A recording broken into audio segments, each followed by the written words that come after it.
Contiene extracto de fierro mezclado un poquito con alquitrán. Se llama inyección para cerdos, un bonito nombre para recordar. Los cerdos se vuelven humildes con solo una dosis que les hizo dar. See how they run like pigs born again.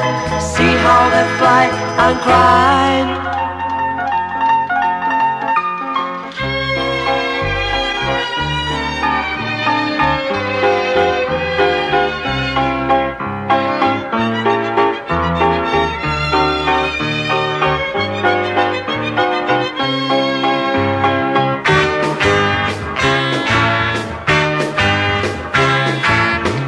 La lluvia de hielo que cae como gente con vanidad.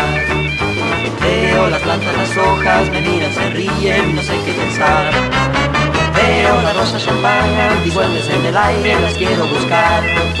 Y dentro de un túnel de envidias, yo la voy buscando, se van a secar. See how they run like pigs born again. See how they fly and cry.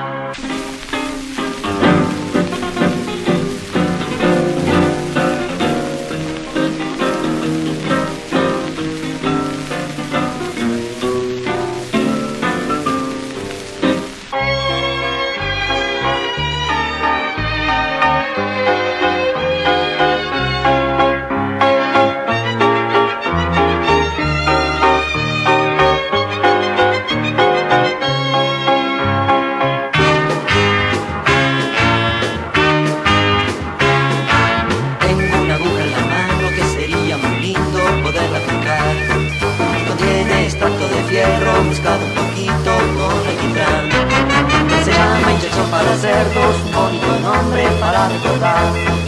Los cerdos se vuelven humildes con solo una dosis que les hizo dar.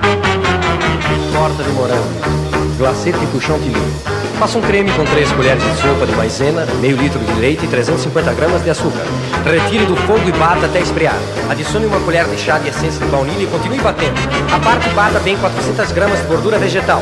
Depois de bem batida, junte as colheradas ao creme batendo tudo muito bem até conseguir um glacê fino e leve. Vai queimar. Primeiro junte meia xícara de maisena e meia xícara de farinha de trigo. Vai queimar. Acrescente meia xícara de manteiga ou margarina cortando bem com as duas até ficar como farofa. Adicione uma gema, 5 colheres de sopa de água gelada e amasse bem. Vai queimar. Deixe descansar uma hora na geladeira, corte com a máxima forma de abrir para a torta. Vai queimar! Fure com um garfo, vai queimar! Nada que ver.